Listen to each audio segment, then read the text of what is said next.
कि हम लोग जेल से शासन चलाएंगे।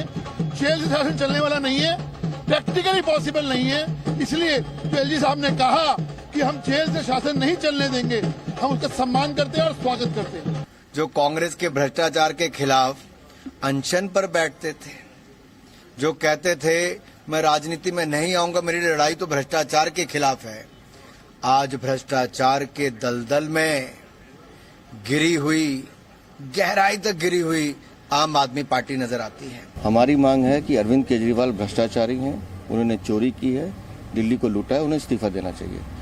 आम आदमी पार्टी चोरों को बचाने का काम कर रही है, ये बुनियादी फर्क है दोनों में।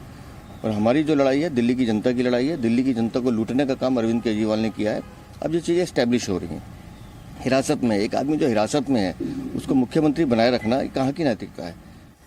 तो बलराम पांडे जी मीडिया संवाददाता इस खबर पर और ज्यादा जानकारी के साथ जुड़ चुके हैं। बलराम, बीजेपी लगातार हमलावर है और सबसे बड़ी बात यह है कि अभी सिर्फ आरोपी अरविंद केजरीवाल दोषी नहीं है, दोष सिद्ध नहीं हुआ है, लेकिन इस्तीफे की मांग की जा रही है कि नैतिकता के आधार पर इस्तीफा देना चाहिए। ये कितना वाजिब?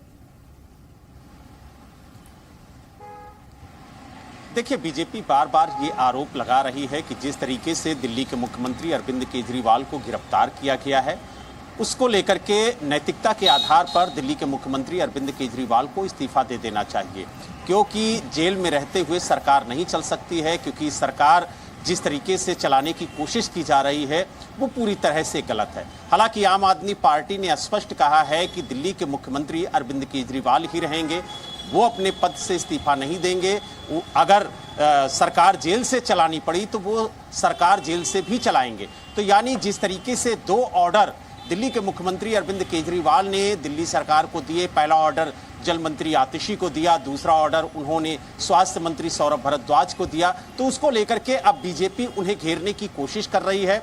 और यही वजह है कि जो बीजेपी के नेता हैं उन्होंने एलजी से शिकायत भी की है और मांग की है कि जल्द से जल्द मुख्यमंत्री को अपने पद से इस्तीफा देना चाहिए। अगर वो इस्तीफा नहीं देते हैं तो इस पे एलजी कोई ठोस कदम उठाएं। हालांकि जिस तरीके से एलजी ने कहा है कि जेल से सरकार हम नहीं चलने देंगे, तो कहीं ना कहीं अब जो टकराव की स्थिति है वो देखने को मिल रही है और आने वाले दिनों में ये मुद्दा और भी गहराएगा और भी गंभीर बनेगा, क्योंकि जिस तरीके से एलजी ने कहा कि हम जेल से सरकार नहीं चलने देंगे और आम आदमी पार्टी बार बार ये कह रही है कि हम जेल से ही सरकार चलाएंगे, दिल्ली के मुख्यमंत्री अरविंद केजरीवाल ही रहेंगे, वो अपने पद से इस्तीफा नहीं देंगे।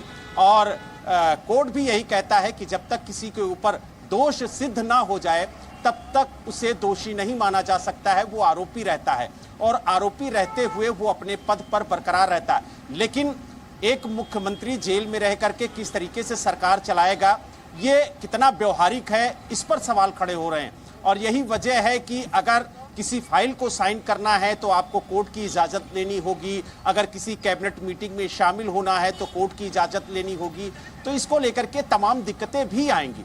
और जिस तरीके से दोनों दल एक दूसरे पर आरोप प्रत्यारोप लगा रहे हैं, खास आम आदमी वो इस्तीफा नहीं देंगे, बीजेपी इस्तीफे पर अड़ी हुई है और इसको लेकर के जनहित याचिका भी हाईकोर्ट में दाखिल कर दी गई है, आज उस पर भी सुनवाई है। तो तमाम चीजें हैं जिसको लेकर के अब कोर्ट का रुख किया गया है। हालांकि अब देखने वाली बात यह होगी कि जिस तरीके से जनहित याचिका हाईकोर्ट में दाखिल की गई है उसको लेकर के कोर्ट की तरफ से क्या टिप्पणी आती है। बिल्कुल, ये तो हो गई, आपने बताया कि कानूनी कार्रवाई किस तरह से आगे बढ़ेगी, लेकिन एक आज महत्वपूर्ण चीज ये भी है। मैं लौटती हूँ आपके पास बलराम, एक बड़ी खबर आ रही है। दिल्ली के सीएम